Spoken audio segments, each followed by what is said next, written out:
Super Lucky Disaster Man. Chapter 56, My Parallel Version. After being hit by the 10-year bazooka, Dazai Osamu didn't feel any pain whatsoever. This was within his expectations. Information regarding the Vongala family, as well as the Bovino family, which relies on the Vongala family because of their control over black technology, all lay neatly in his mind. The 10-year bazooka, this type of intel could be investigated by anyone with intent, but due to Vongala's authority, no one dared to make any moves. That little Lambo Bovino brat pulled out the bazooka, and the rest of the Vongala were all very calm. Even Sawada Tsunayoshi just had a, "this isn't very good, there are outsiders here," expression, not really afraid of being aimed at by the bazooka, and moreover, with that bizarrely and indecently pink smoke, Dazai Osamu immediately guessed it could be the 10-year bazooka, so he didn't even bother to dodge. So, what am I doing 10 years from now? Dazai Osamu muttered to himself, standing still and waiting for the pink smoke to clear, only to discover he was standing in the office of the Port Mafia boss. Dazai Osamu fell silent, momentarily so shocked that he had to steady himself against the bookshelf. Though there is indeed a possibility of something like this happening, is it true that 10 years later I'm still stuck here as a societal leech? What kind of nonsense are you talking about? Ah. Chiya's voice sounded right next to him. That disgusting pink smoke just now was the 10-year bazooka, right? Man, it's really been a long time since I've seen you like this. Dazai Osamu turned his head and sighed. So 10 years later, you're still this height? Not a single change at all, ah. The veins on Nakahara Chiya's forehead popped as he grinned viciously, cracking his knuckles. You are not the boss right now, so I have no hesitation in beating you up. The 10-year bazooka effect only lasts for 5 minutes, I need to make the most of the time. Wait, is there something wrong with the 10-year bazooka? You look only 17 or 18 years old. In this world, you're only 24. And it's not like I haven't grown taller in 10 years either. However, Dazai Osamu completely ignored Nakahara Chiya's emphasis, with all his attention focused on the first sentence. Dazai Osamu frowned and said, I am the boss right now. Am I crazy? Nakahara Chiya angrily said, I also think you're crazy.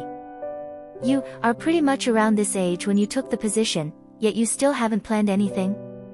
Did you really suddenly decided to become the boss overnight, then stay up all night working non-stop for 4 years? Dazai Osamu suddenly said, 5 minutes should be up, right? Nakahara Chiya belatedly reacted, ah, right. Why haven't you left yet? Be polite when talking to me, you little shrimp. If we can't switch back, then I'm your boss. Dazai Osamu sat on the desk. Maybe there's an issue with the flow of time, or maybe the 10-year bazooka malfunctioned. He pondered for a few seconds, then cheerfully gave up. Anyway, the other me will definitely think of another way, whatever. Nakahara Chiya. You really won't even spare yourself. Hey, stop messing around with those documents. Don't be so stingy, it's all me anyway, let's see. Dazai Osamu casually flipped through, feeling that it was all content that didn't interest him at all. Boring. Boring, yet you did it for 4 years. Nakahara Chiya said irritably. Oh wow, you're suddenly being so polite to me, I'm really not used to it. Also, could you please not look at me with such a strange expression? I'm not dead yet, what's with that look like I'm a fossil? Ah. Dazai Osamu's tone was still as flowery as ever, with a faint smile on his face, but his eyes had already darkened.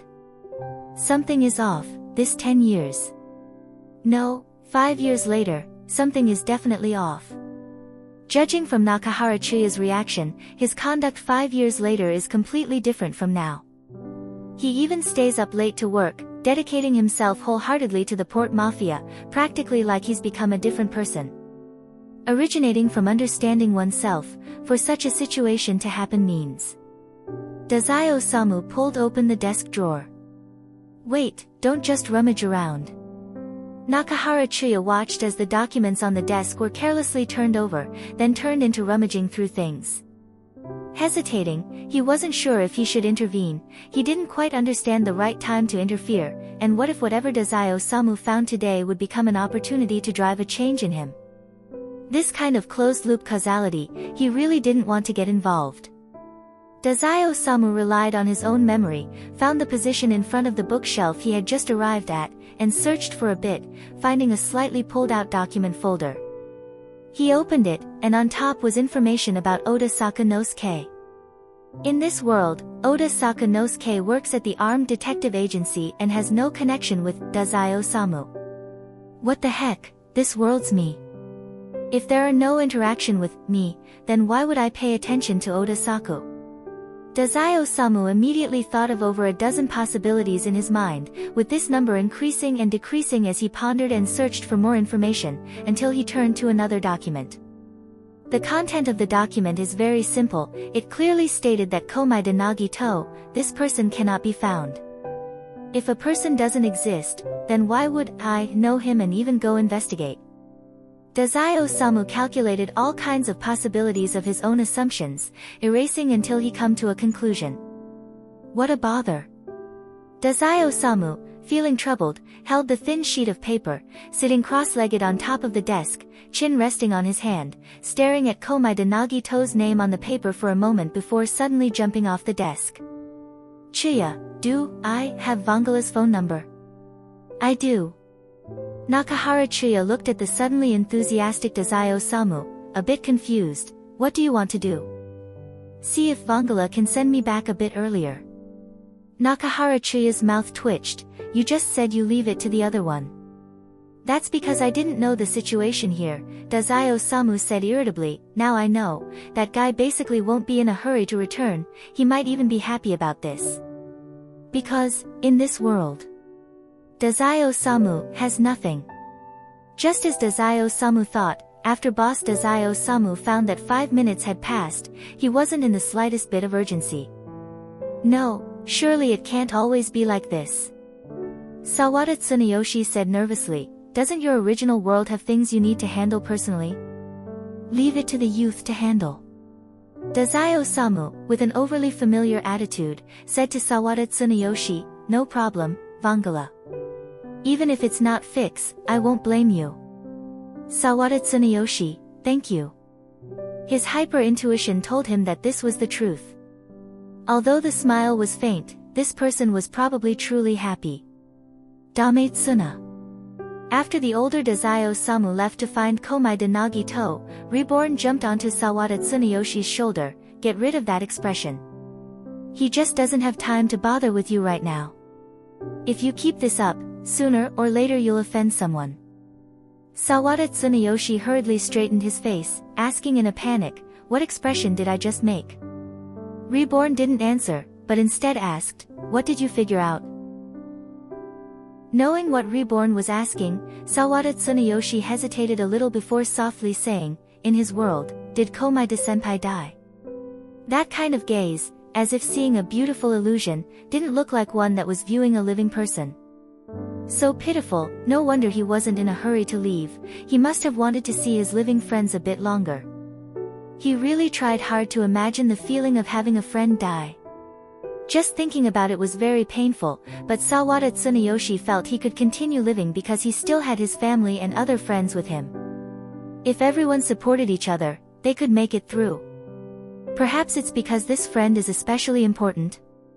He could understand that there are people in this world who value emotions to such an extent, but even so, there was no need to abandon the original world directly, right? How would the friends left behind feel? Ah. Unconsciously, his gaze followed Dazai-Osamu for a while. Looking at Dazai-Osamu's pale face, and although somewhat less intense, still exuding that persistent air of listlessness, Sawada Tsuneyoshi finally came to his senses. Having such thoughts, it must be because he no longer had any attachment to the original world, right? What on earth had he gone through? Sawada Tsuneyoshi stared at him, and Dazai-Osamu tilted his head in Sawada Tsuneyoshi's direction. After discovering that the other party had shifted his gaze away in confusion, he smiled faintly, turned his head, and continued the previous topic. That's it, I'm actually a Dazai Osamu from a parallel world, and my experiences are different from the Dazai Osamu you know. Is this Hawaii? Komaeda Nagito quickly accepted the assumption of this Dazai Osamu from a parallel world and naturally continued, that's right, originally Dazai-kun was here as a representative of Tei Corporation to discuss business with Fitzgerald-san. I'm here with Kudo-kun as tourists, and we happened to meet by coincidence. Quite the luck, huh? Tei Corporation, huh? Boss Dazai Osamu fell into deep thought. He was different from this world, he had once obtained the book from the legends, and from the book, he glimpsed into the development of many parallel worlds. Parallel worlds are very strange, for example, some worlds have the Vangala family, but some do not, some worlds have the Tei Corporation, but some do not, some worlds have Komaeda Nagito. But in his world, they do not exist. What remains relatively consistent is that in almost every world, Oda Saka dies. He observed countless parallel worlds, and there was only one world where Oda Saka was saved, which was the world where he and Komaeda Nagito knew each other. He had searched all over his world but couldn't find Komaeda Nagito, so he had no choice but to eliminate all other failed options and use his own methods to try to save Oda Saka. Thus, he became the boss of Port Mafia, and ended up as a stranger to Oda Saka. He had just met Oda Saka, that friend of his from other worlds, had pointed a gun at him, so he felt that right now, even going to die wouldn't matter. He left that place which had never been his and his friends' gathering spot, the Lupin Bar, and returned to the Port Mafia's building. He intended to settle some matters with Nakahara Chiya about the Port Mafia, to keep him busy, and then destroy some unnecessary information that others didn't need to know. After that, he could go to the rooftop, waiting for the final end of the 4.5-year plan. But just as he was about to take out the records to destroy them, he suddenly found himself sent to this world by the effect of the 10-year bazooka. Since he felt that 10 years later he would definitely be dead, he never tried to discuss the 10-year bazooka with Vangala. Unexpectedly, he suddenly ended up in the parallel world's past at such a time. It really was like a dying wish, wasn't it?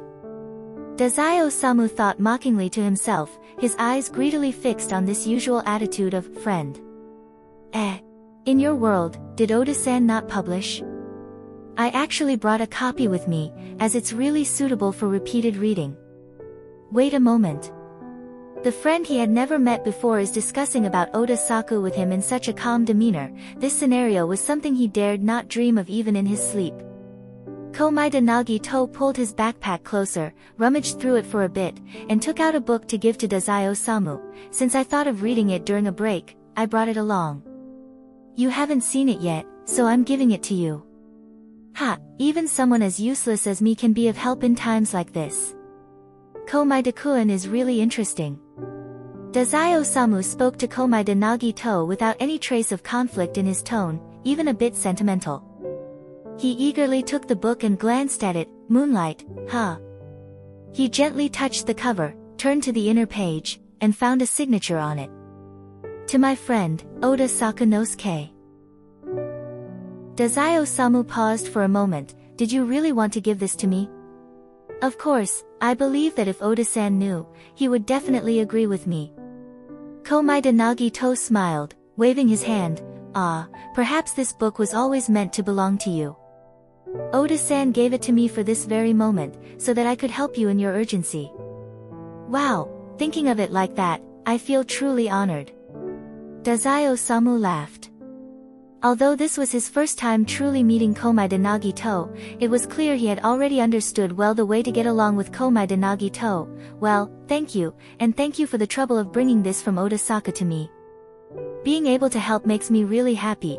Let me ask a quick question.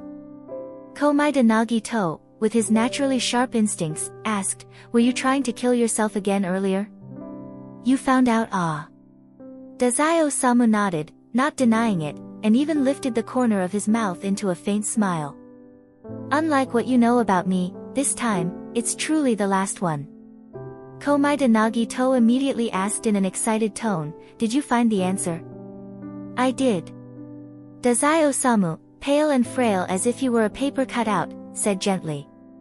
Now, I can die without regrets. Using Komaeda-kun's words, I chose death for hope. You are truly amazing, Dazai-kun. Komaeda Nagito exclaimed joyfully, holding Dazai-Osamu's right hand with both of his. Congratulations. Although I couldn't witness that spectacular scene, I will always cheer for you in my heart, Dazai-kun. I really hope that I, too, can become a symbol of hope one day. Hearing this news, today is truly my lucky day. Dazai-Osamu stared at his hand, which was being held, for a few seconds before slowly clasping it back, his gaze gradually moving upwards to Komaeda Nagito's face.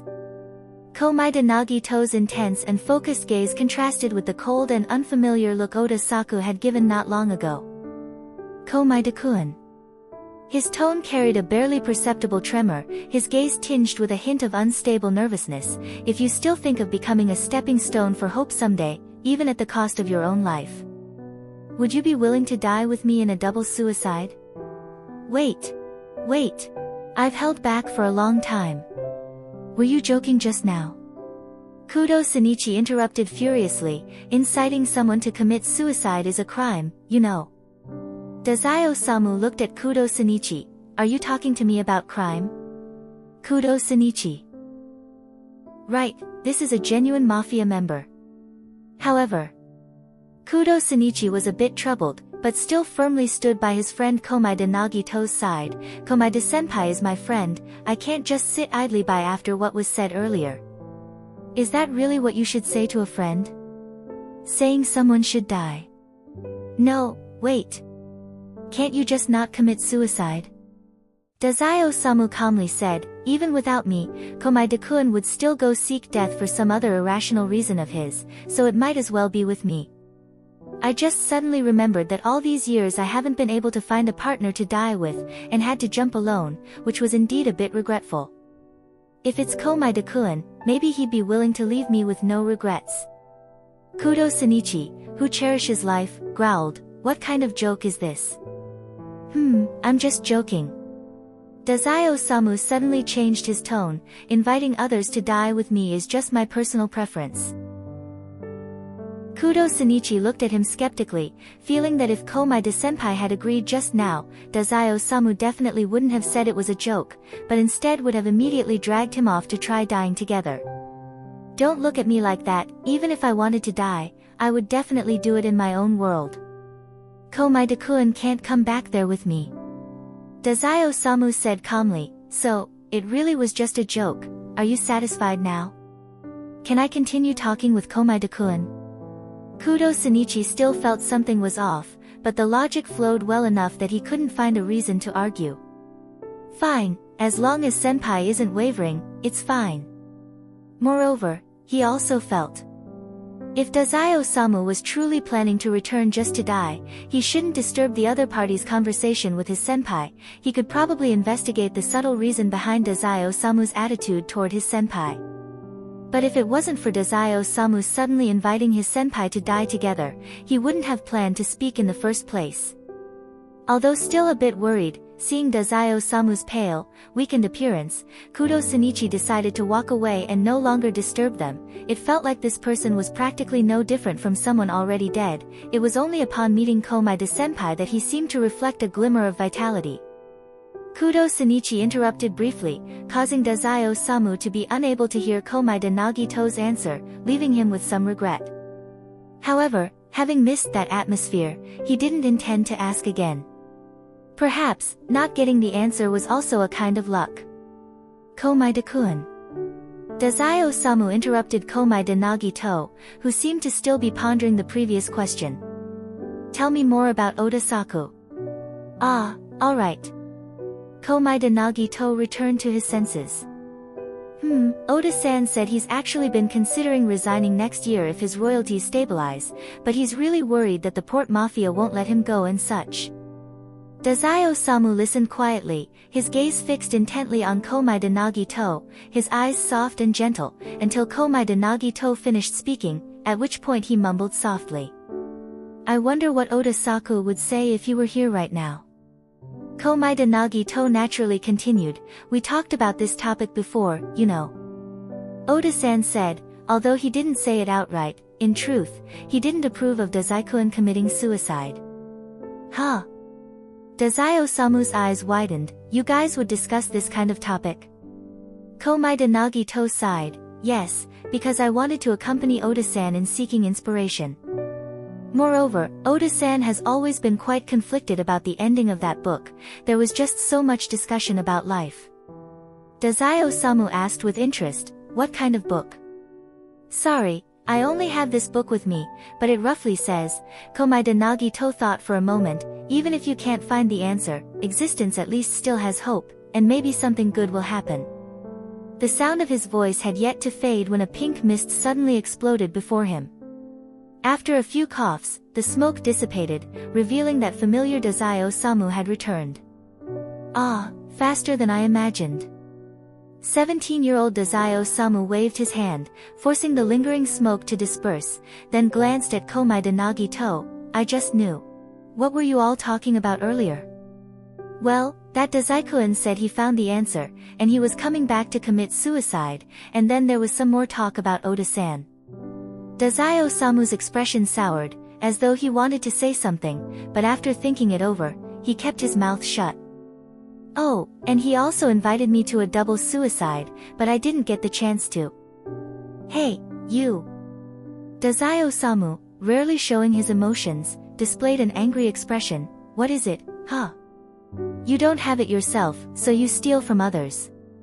Isn't it me and Komaeda-kun who are friends? This time getting hit by the 10-year bazooka, it's because Komaeda-kun considers me a friend, right? Komaeda Nagito did not immediately deny it as he used to, but instead fell into doubt because of those words. Ah.